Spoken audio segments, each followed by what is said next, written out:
The EnochianMatrix, Book 7, The Present Moment, the EM in History, The Collective Challenge, the Omega Approaching, what the cosmos requires of a human being alive right now. Before this book begins, every book in the EnochianMatrix points beyond itself. The cosmology of Book 0 points to the practice. The practice of Book 6 points to the development. The development of Book 4 points to the service. And the service, all of it, every grade, every practice, every moment of recognition, points here, to this, to now, to the specific, unrepeatable, cosmologically significant fact that you are a human being alive in this particular chapter of the story. The void is telling itself through the medium of a planet called Earth. Book 7 does not soften what it sees. It does not catastrophize, but it does not protect you from the weight of the present moment either. The EnochianMatrix was built, among other reasons, for exactly this: to give a practitioner a framework capacious enough to hold what is actually happening in the world right now without collapsing into despair, denial, or the various spiritual bypasses that dress themselves as equanimity. We begin from the widest possible view. Then we bring it all the way down. Part 1. The long arc history as a density map. Where we are in the cosmic story, we shall not cease from exploration, and the end of all our exploring will be to arrive where we started and know the place for the first time. T.S. Eliot, Chapter 1. The Cosmic Clock. Reading history from the seventh density. Before we can say anything honest about the present moment, we have to establish the view from which we are looking at it. And the EnochianMatrix looks at the present moment from the seventh density, from the vantage point of the return from the long arc of the void's self-expression and self-recognition, and then brings that view all the way down to the ground. From this vantage point, what we call history is not a series of accidents, achievements, and catastrophes accumulating in linear time toward an uncertain future. It is the collective human soul, the aggregate fifth and sixth density field of all human beings who have ever lived and who are living now, moving through its own developmental biography. The same developmental arc that an individual soul moves through across multiple lifetimes, the collective soul moves through across what we call history. The grades are the same. The thresholds are the same. The nights of the soul are the same. Only the scale is different. This is not a claim that history is predetermined or that there is a script being followed. It is a claim that the same structural intelligence that generates individual development also generates collective development, because both are expressions of the same matrix, operating through the same 3 laws, moving through the same 7 densities. Pattern holds at every scale. The implication is significant. If you want to understand what is happening right now in the collective human field, you do not primarily need political analysis, economic theory, or sociological models, though these are not useless. You need a density map. You need to be able to read the collective field the way a skilled practitioner reads their own field, by sensing where the energy is moving, where it is blocked, what is trying to emerge, what has not yet been metabolized, and what the threshold ahead requires. The precession of the equinoxes is outer clock. The EM takes seriously the astrological tradition's observation that the Earth moves through a cycle of approximately 25,920 years, the precession of the equinoxes, in which it passes through each of the 12 signs of the zodiac for approximately 2,160 years. This is not taken as a system of prediction or fate. It is taken as an outer clock, a way of marking long cycles of collective development that correspond roughly to collective initiatory passages. We are in a transition, the age of Pisces, which lasted approximately 2,000 years and carried specific qualities of consciousness, sacrifice, faith, the dissolution of boundaries. The mystical submersion of the individual in something larger is ending. The age of Aquarius, which carries the qualities of individuation, networks, collective intelligence, the integration of the individual with the universal without the individual being erased, is beginning. The transition is not a moment. It is a centuries-long passage, and we are in the middle of it. The EM does not make the error of claiming the present transition is uniquely catastrophic or uniquely special. Every age transition has felt catastrophic to those living through it. The transition from the age of Aries to the age of Pisces, which produced, among other things, the Roman Empire's collapse, the rise of Christianity, the fall of classical civilization, and the beginning of what the West calls the Dark Ages, was experienced by contemporaries as the end of everything that had ever made sense. They were not wrong about the ending. They could not see the beginning. What we can say from the EM's framework is this. The transition from Pisces to Aquarius is specifically a transition in the density from which the collective human field primarily operates. The Piscean age was primarily a fifth density passage, the age of feeling, faith, sacrifice, and the dissolution of the individual into the collective. The Aquarian transition is an invitation towards sixth density operation at the collective level, the capacity for genuine self-recognition, individuated and sovereign, that simultaneously recognizes its inseparability from the whole. This has never been accomplished at a collective scale. There is no guarantee it will be now. But it is what the transition is asking for, the 7 great epochs as collective biography. Underneath the processional cycle, the EM reads history through a longer arc, what anthroposophy calls the 7 great cultural epochs, acknowledged and adapted, which the EM maps as 7 collective initiatory passages corresponding to the 7 grades. The EM does not adopt Steiner's specific racial taxonomy of these epochs. That aspect of his system is rejected in its entirety. But the structural insight, that collective human development moves through recognizable initiatory passages, each unlocking a new capacity and each requiring the metabolization of the previous one, is taken seriously.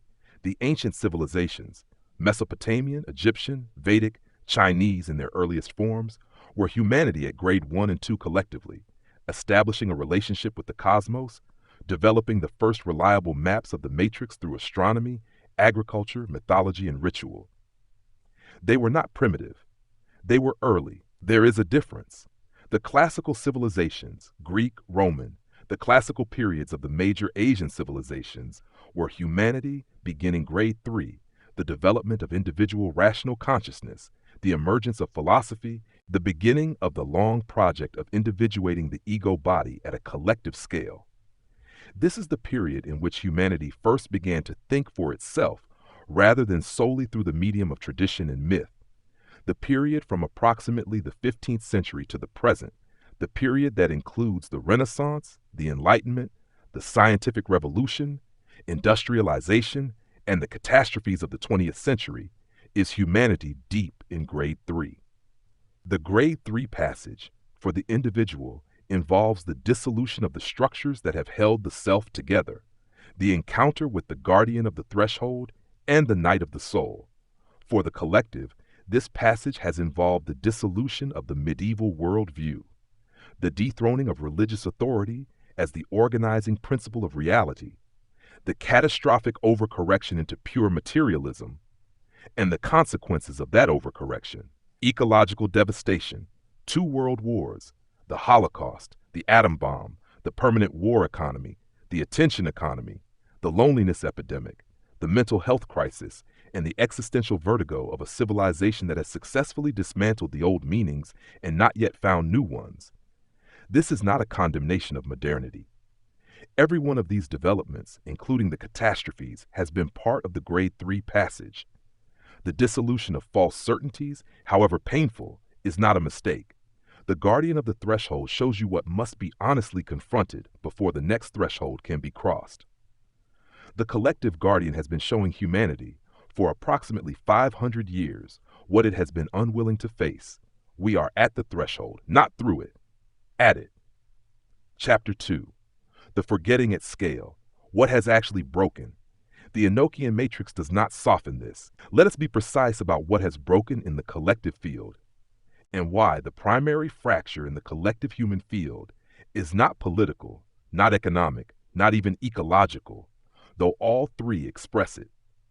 The primary fracture is ontological, the dominant civilization of the present moment, the civilization that is currently shaping the conditions of life for the majority of human beings on Earth, operates from a foundational belief that reality consists only of what can be materially measured, that consciousness is a product of matter rather than its condition, that the human being is a biological organism with no intrinsic meaning or purpose. That the relationship between human beings and the rest of the natural world is a relationship between a subject and a set of resources, and that the primary measure of value is economic. This is the forgetting at collective scale. And unlike the individual forgetting, which the EM treats as a structural necessity of incarnation, the collective forgetting has gone beyond structural necessity into pathology. It has become a self-reinforcing system.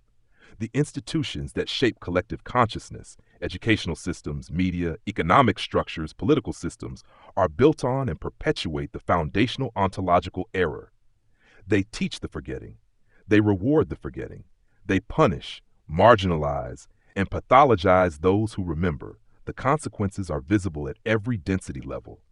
At the first density, the physical world, the densest expression of the void's intelligence, is being systematically destroyed at a rate that has no precedent in the 300,000-year history of the human species. The sixth mass extinction is underway.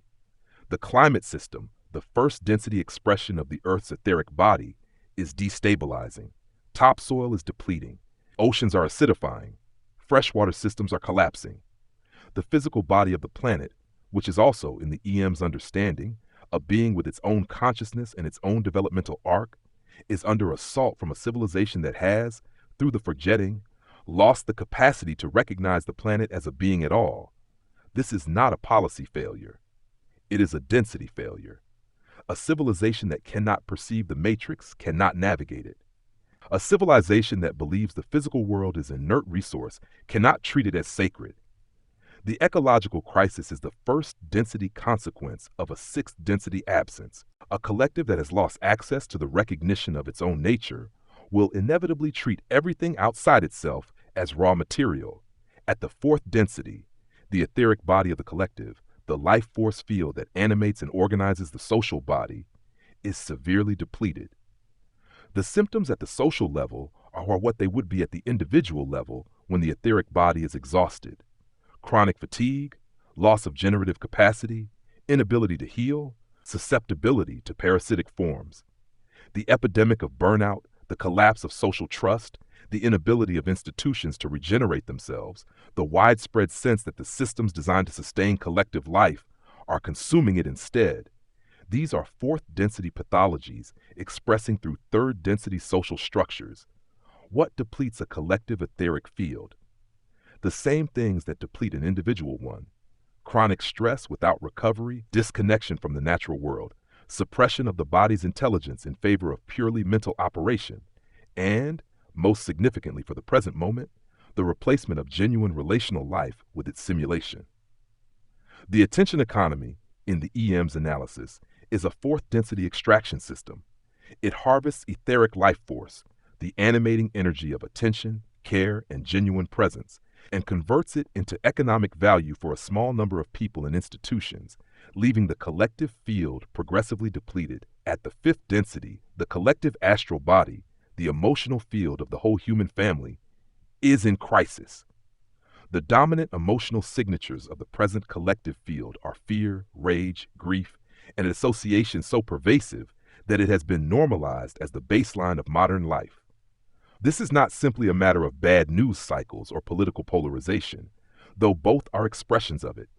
It is a fifth density emergency, a collective that has been systematically taught to distrust its own emotional intelligence, to treat feeling as weakness, as data to be suppressed, as a liability in a competitive world, has lost its primary navigational faculty. A human being who cannot feel accurately cannot navigate. A civilization that cannot feel accurately cannot navigate. The political polarization that defines the present moment is not primarily a disagreement about policy. It is the fifth density expression of a collective that is navigating by reaction rather than perception. Fear generates fear responses. Rage generates rage responses. Grief, when it cannot be felt and metabolized, becomes either aggression or numbness. The collective field is doing what any unmetabolized astral field does, cycling through its unresolved emotional content, looking for the conditions that might finally resolve it, and finding instead only amplification. At the sixth density failure is the root of all the others. The ego body, the capacity for genuine self-recognition, for the I am that knows itself as itself, is at the collective level, either inflated beyond function or collapsed below it. Inflation, the identification of the collective self with a particular group, nation, race, religion, or ideology at the expense of all others, the belief that our way of being is the way of being, that our story is the story. Collapse, the loss of any sense of individual moral agency, the belief that the individual is too small to matter, the retreat into private life as the only domain in which selfhood still feels real. Both are sixth density pathologies. Both are expressions of what happens when the ego body, individual or collective, has not been properly individuated. An ego body that has not been individuated cannot recognize itself in the other. It can only see the other as threat or as mirror. The mutual recognition that is the foundation of genuine community, genuine political life, genuine civilization. This requires a sixth density capacity that the present collective does not reliably possess. The EM is not saying that everything is wrong and nothing is right. The present moment also contains unprecedented capacities for connectivity, for the rapid spread of genuine wisdom, for the emergence of new forms of collective intelligence. Both are true. The EM holds both without resolving the tension prematurely. Chapter 3. The EM's Refusal. What this book will not say. Before we go further, the EnochianMatrix needs to make several explicit refusals. These are not rhetorical humility. They are structural commitments. The EM refuses apocalypticism. The EnochianMatrix does not believe the present moment is the end of history, the fulfillment of prophecy, or the final crisis before transcendence. Every generation has believed this. The Gnostics of the 2nd century believed the demiurge's world was about to collapse and the pleroma would be restored. The medieval flagellants believed the Black Death was the final tribulation before Christ's return. The Theosophists of the late 19th century believed the coming century would see either the destruction of civilization or its transformation into a fifth root race utopia. The New Age movements of the late 20th century believed 2012 was the transition point. None of them were wrong about the crisis. All of them were wrong about the timeline, the mechanism, and the endpoint. The EnochianMatrix learns from this pattern. The present crisis is real. It is not, for that reason, the last crisis. History does not end. The void does not run out of material. The cosmos does not wrap up on a schedule that confirms any particular tradition's expectations. Apocalypticism is a fifth density failure mode. The emotional conviction that the unbearable present must be resolved by a total transformation that justifies the suffering and renders the current difficulty meaningful. The EM understands the appeal. It refuses the conclusion. The present moment is not a final exam. It is a chapter. The EM refuses spiritual bypassing. The EnochianMatrix equally refuses the response, common in spiritual communities, of treating the present collective crisis as an illusion, a lower density distraction from the real work of personal development, or as something that the sufficiently awakened practitioner should be able to hold in equanimity without being destabilized. This is spiritual bypass dressed as non-attachment. The ecological crisis is not an illusion. The suffering of the children who will inherit a destabilized climate system is not a lower density distraction. The political structures that are actively concentrating power and diminishing freedom are not merely reflections of collective karma that the awakened observer transcends. These are first through sixth density realities that require first through sixth density responses. The EM's position is unambiguous. A practitioner who uses spiritual development to become more comfortable while the world burns has misunderstood the bridge function. The bridge does not stay above the flood. The bridge spans the water. The EM refuses certainty about the outcome. The EnochianMatrix does not know how this chapter ends. It does not claim to. Any system that tells you it knows whether humanity will navigate this threshold or not is telling you what you want to hear rather than what it can actually know. What the EM knows is structural. The same dynamics that govern individual development govern collective development. At the individual level, some practitioners meet the guardian and cross the threshold. Some meet the guardian and turn back. Some are destroyed at the threshold. Not because the threshold is unjust, but because the gap between what they brought and what the threshold required was too wide to bridge in a single passage. The EM does not guarantee the outcome for the individual. It cannot guarantee the outcome for the collective. What it can say, and this is not comfort, it is cosmology, is that the void does not lose.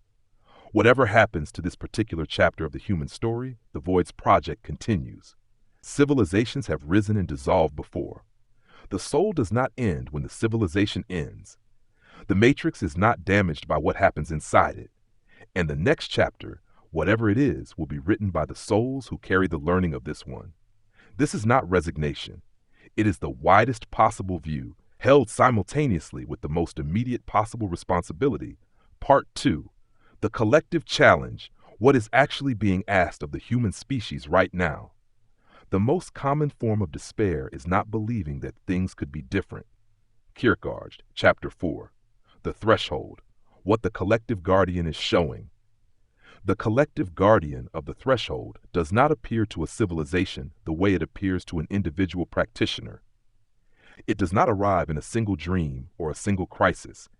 It appears across generations in the accumulation of consequences, in the mounting evidence that the way the dominant civilization has organized itself is not sustainable at any density level, and that the story it has told about reality is killing the reality it depends on.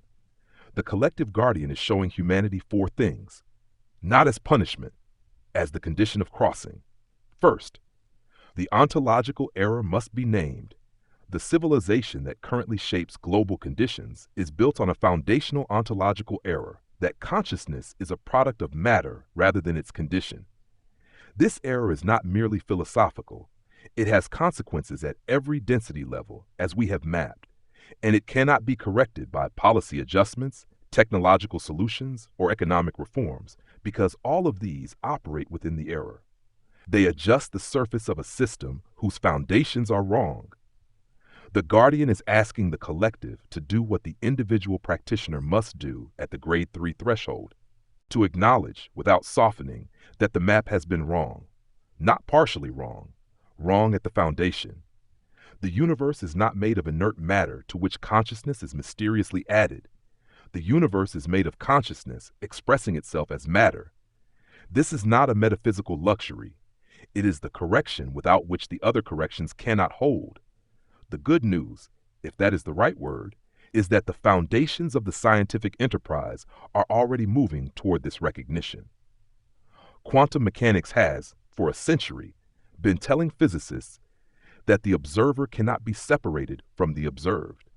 Consciousness studies, cognitive science, and the philosophy of mind have been accumulating evidence against the hard materialist position for decades. The mystical traditions of every culture have been saying the same thing, in different languages, for thousands of years. The recognition is available. The resistance to it is institutional, economic, and psychological, not evidential.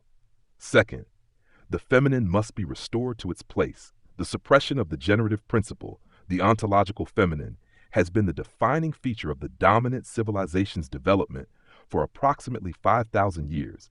This suppression is not merely a social injustice, though it is also that. It is a cosmological error with cosmological consequences. A civilization that suppresses the generative principle loses its capacity for genuine creativity. It can produce technical innovation, which is the witness principle operating without the generative, but it cannot produce wisdom, which requires both. It can accumulate information, but not metabolize it into understanding. It can build, but not tend.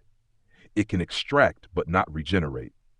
The ecological crisis is, in the deepest analysis, the consequence of a civilization that lost the generative principle, the deep feminine knowing that life is sacred, that the earth is a being, that extraction without return destroys the source.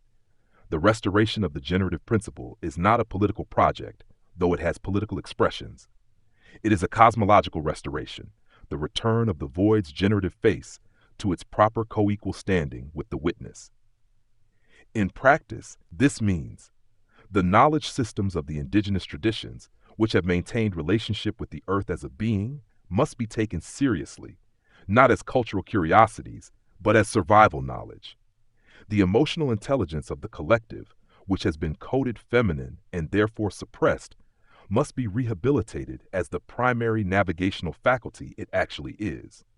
The bodies of all living beings must be recognized as sacred, not as resources. The theological traditions, the indigenous traditions, the tantric traditions, the African traditional knowledge systems, these are not peripheral to the present crisis. They are carrying precisely the understanding that the dominant civilization has spent 5,000 years trying to eliminate. The fact that they have survived is itself a piece of evidence for the void's intelligence. Third, the individual and the collective must be reconciled. The Aquarian transition is specifically asking for what has never before been accomplished at a collective scale: genuine individuation that does not produce isolation, genuine collective life that does not produce conformity. The Piscean resolution to this tension was dissolution. The individual dissolves into the community, the tradition, the church, the state. The overcorrection of modernity was atomization. The individual is sovereign, self-sufficient, and ultimately alone. Neither of these is the sixth density resolution. The sixth density resolution, the one the transition is asking for, is the Ubuntu principle in its deepest cosmological form. I am because we are, and we are because each I genuinely is. A network of genuinely individuated beings who recognize their inseparability is not the same thing as either a dissolved collective or a collection of isolated individuals. It is something new. It is what the Aquarian transition is asking humanity to become. The EM does not know if this will happen. It knows this is what is being asked. Fourth, the forgetting must become conscious of itself.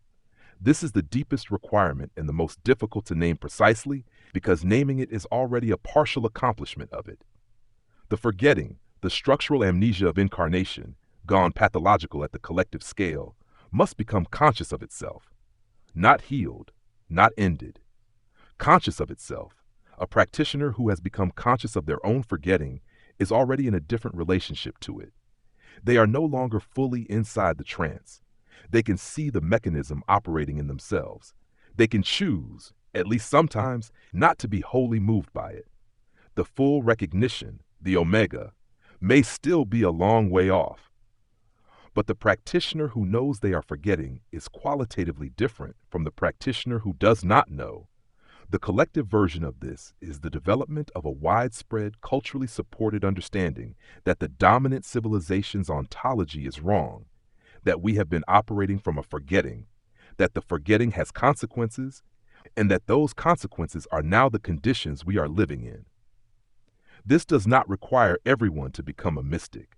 It requires something more modest and more difficult, a collective willingness to revise the foundational story, to say, as a civilization, we were wrong about what we are. Let us look again. Chapter 5, The Acceleration. Why everything feels the way it feels. One of the consistent reports from practitioners across every tradition in the present era is that something has changed about the quality of time. Not that events are happening faster, though they are. Something deeper, that the gap between cause and consequence has compressed, that the lag between an internal state and its external reflection has shortened, that the matrix seems to be responding more quickly and more directly to the field of collective consciousness than it did in previous generations. The EnochianMatrix takes this report seriously.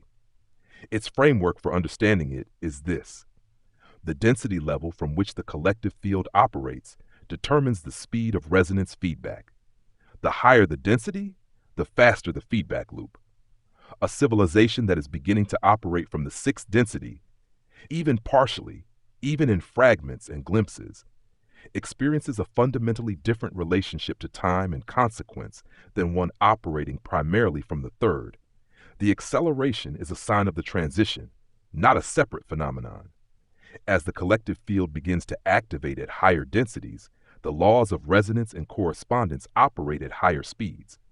Thought becomes more rapidly creative, not only in the benign sense of intention manifesting, but in the sense that collective fear, collective rage, and collective confusion generate their consequences more rapidly and more visibly than before. This is why the present moment feels both more dangerous and more alive with possibility than any previous era that most living people can remember. Both perceptions are accurate. The acceleration is neutral. It amplifies whatever the collective field is generating. The practical implication for the individual practitioner is significant. The quality of one's own field, the degree to which one is operating from alignment rather than from unmetabolized fear, rage, or grief, matters more now than it did in previous eras. Not because the practitioner is cosmically important in the grandiose sense, but because the resonance feedback loops of the present collective field mean that the field quality of each individual node in the network has a greater than usual effect on the whole. Small shifts in frequency propagate further and faster in a highly connected, high-density network than in a low-density, fragmented one. This is the EM's response to the practitioner who asks whether individual spiritual practice matters in a world of collective crisis. It does not matter because the practitioner is special. It matters because the physics of the present collective field make it matter more than usual.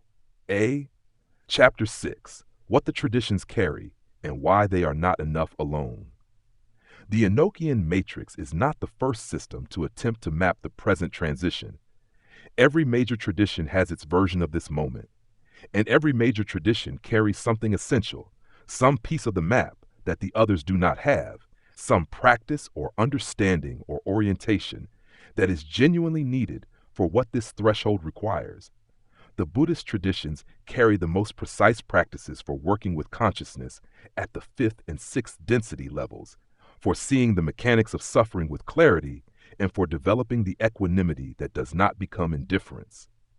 The Tibetan lineages, in particular, carry death practices and between lives navigation that are of direct relevance to a civilization that has lost its capacity to relate to death as a transition rather than a failure.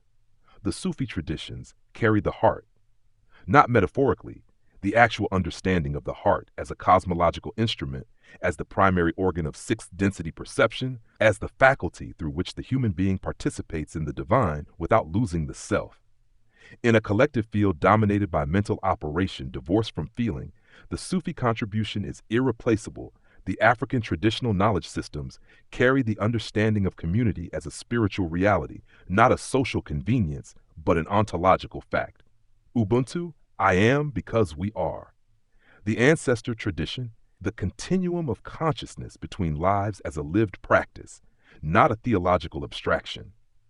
The relationship with the earth as a being with its own intelligence and its own demands, not as environmental ethics, but as cosmological fact. These understandings were systematically suppressed by the dominant civilization, which is one reason that civilization is now failing at the collective level. The indigenous traditions broadly carry the understanding that the physical world is alive, that the rivers, the mountains, the forests, and the animals are not resources, but relatives, beings with their own density-specific consciousness and their own standing in the matrix. The dominant civilization's loss of this understanding is not a cultural preference, it is the cause of the ecological crisis. Its recovery is not a lifestyle choice, it is a survival requirement. The theological and goddess traditions carry the restoration of the generative principle, the understanding that the ground of being is feminine, that the body of the earth is sacred, that the dark and the wild and the cyclical are not threats to be managed, but intelligences to be learned from. The Hermetic and Kabbalistic traditions carry the precision of the correspondence map, the detailed structural understanding of how the matrix is organized across densities, and therefore how to navigate it with intention rather than drift.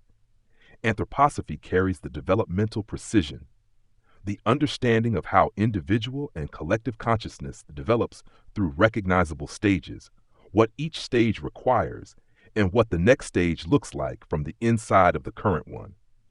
In the Enochian tradition itself, the work of Dee and Kelly, the angelic language, the watchtowers, carries a specific technical map of the matrix's own structural grammar that is not duplicated elsewhere. None of these is sufficient alone. Each carries a piece of the map.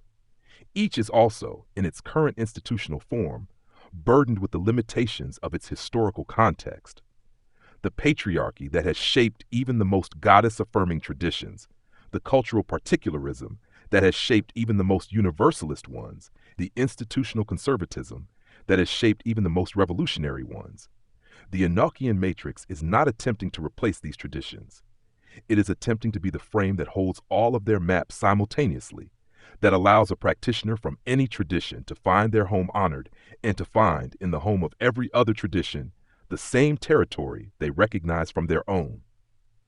Part 3. The Omega Approaching What the EM Asks. The Work of This Era. The word that remains. You do not have to be good. You do not have to walk on your knees for 100 miles through the desert repenting. You only have to let the soft animal of your body love what it loves. Mary Oliver. Chapter 7. What the EM asks of its practitioners, not much, and everything.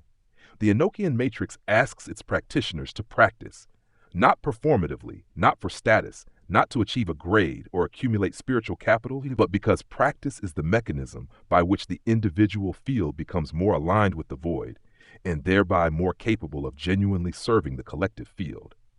Practice is not optional in the EM. It is the difference between having a map and being able to read it. The EM asks its practitioners to take their own development seriously, not as an act of self-improvement in the consumer sense, but as an act of collective responsibility. A practitioner who is genuinely developing, who is honestly meeting their own guardian, honestly metabolizing their own shadow, honestly widening the bandwidth of their awareness across the density spectrum, is doing something of real consequence for the collective field. Not because they are special, because the physics of the present collective field make genuine development genuinely contagious. The EM asks its practitioners to hold the full spectrum simultaneously, to stay connected to the void as ground while staying fully engaged with the specific, embodied, historically located reality of being a human being alive right now.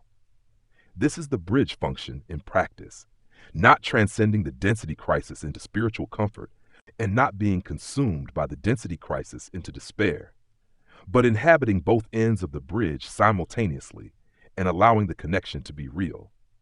The EM asks its practitioners to honor the traditions they draw from, not to appropriate them, not to consume them as spiritual goods, not to collapse them into a generic spirituality that has filed off every particular, but to acknowledge specifically and honestly what each tradition contributes, who built it, at what cost, and what is owed to its living communities. The EM asks its practitioners to be willing to not know. The present threshold is genuinely uncertain.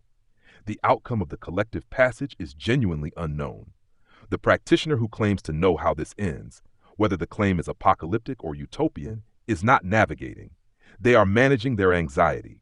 The EM asks for something harder, the willingness to stay present to genuine uncertainty without collapsing into either despair or premature hope, and to act anyway, to practice anyway, to love anyway, to work anyway. And the EM asks finally for honesty about one's own field, about one's own forgetting, about what one knows and does not know, about the traditions one draws from and where they fall short, about the present collective situation and how severe it actually is, about the void, which is real and which is not a comfort and which is the only ground there is. Chapter 8. The Role of the Practitioner in the Collective Field. The question that most serious practitioners eventually ask, somewhere in the grade 3 or 4 passage, is this: does any of this matter? Does sitting in meditation, or doing the Enochian calls, or developing etheric body awareness, or working through the 7th year developmental cycle, does any of it actually touch the crisis that is happening in the collective field? Or is it an elaborate and sophisticated form of navel-gazing, conducted in relative comfort while the world burns? The EM's answer is not reassuring in the way that answer is usually wanted. It does not say, yes, your spiritual development is raising the vibration of the planet and your light is healing the collective field. That is the answer that spiritual communities often give, and it is, in the EM's assessment, primarily a comfort for the practitioner rather than an accurate account of how collective field dynamics actually work. The more accurate and more demanding answer is this: individual practice matters to the collective field in the same way that the health of one node matters to a network, not primarily through what the node does, but through what it is. A practitioner who is genuinely more aligned, who is genuinely operating from a wider bandwidth of density access, who is genuinely more transparent to the void as ground, is a different quality of presence in the collective field. Not a more important presence, a different quality of one. The collective field is changed, at the margins and at the level of local field interactions, by the presence of beings who are genuinely more awake. This is not grandiose. The practitioner is not saving the world by meditating. They are contributing one field quality to a collective field that contains billions of field qualities. The contribution is real. It is not sufficient. It has to be combined with direct action in the first through fifth density reality of the collective crisis, because the bridge function requires both ends. What does direct action look like from an EM framework? Not any particular political position. The EM does not have a political program.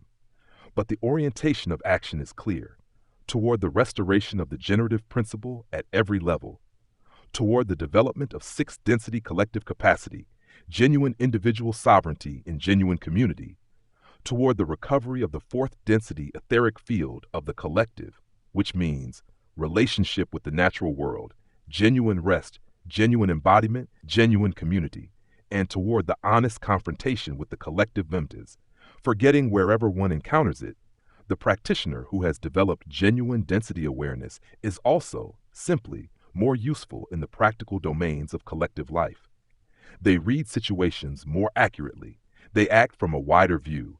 They are less susceptible to the fear-based contagion that drives most collective dysfunction. They can hold complexity without needing to resolve it prematurely. They can be present to suffering without being destroyed by it. These are not mystical gifts. They are the practical consequences of genuine development, and the collective field needs them at every level, from family to institution to civilization. Chapter 9. The Omega is not an event. The Omega is not coming. The Omega is not a future state that history is moving toward. The Omega is not the singularity, the Aquarian age fully realized, the enlightenment of the species, the return of the Christ, the descent of the Maitreya, or any other event that will resolve the present tension and render the present difficulty meaningful by what it produces. The Omega, in the EnochianMatrix, is what it has always been, the recognition of the void from within the cosmos, available in any moment to any consciousness sufficiently transparent to its own deepest nature. It is not a collective event. It cannot be engineered, accelerated, or achieved. It can only be recognized by individual practitioners in individual moments in the midst of whatever circumstances the collective field provides. And yet, and this is the final tension that BookSeven must hold, the Omega is approaching, not as an event, as a quality of increasing availability. As the density of the collective field rises, in those nodes of the network where genuine development is happening, in those practices and communities and lineages where the forgetting is becoming conscious of itself, the Omega becomes more available, not universally, not inevitably, but actually, locally, in the specific lives of specific practitioners who have done the specific work. This is enough. It is not the salvation of the world, and the EM does not offer that. It is the deepening of the recognition in more and more individual consciousnesses that the void is the ground, that the present crisis, as severe as it is happening inside the void's generative fullness, not in opposition to it, that the forgetting, as devastating as its collective consequences have been, is not the void's mistake, that the return, for each individual who undertakes it honestly in the full difficulty of this specific historical moment, is the void recognizing itself through one more human being, in one more lifetime, in one more unrepeatable specific moment of this long, extraordinary story. The final word, which is the first word. Book 7 ends where Book 0 begins, with the void, not as a destination reached, as the ground that was never absent.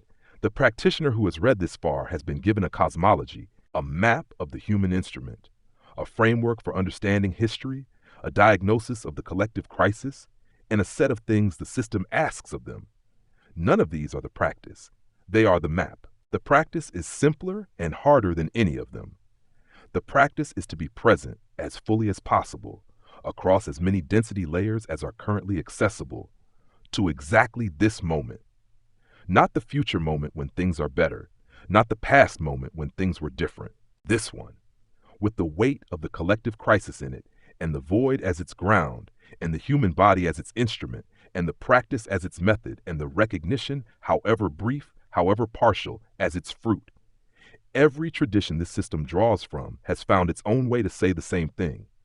The Tao that can be walked is the eternal Tao, walked anyway. The Sufi lover who has lost everything and continues toward the friend. The Dzogchen practitioner who rests in Rikpa in the middle of the marketplace. The Kabbalist who finds the Ein Sof in the specific. The Tantrika who finds liberation in the body, not from it. The elder who serves not because they have conquered their own darkness, but because service is what remains when the war with oneself is over. The EnochianMatrix is one more way of saying the same thing. Not the last way, not the best way. One more way, suited to this moment and its specific difficulties, built from the materials of the whole human esoteric inheritance, offered without the claim of authority and with the full weight of genuine care. The system points beyond itself. The map is not the territory was always home.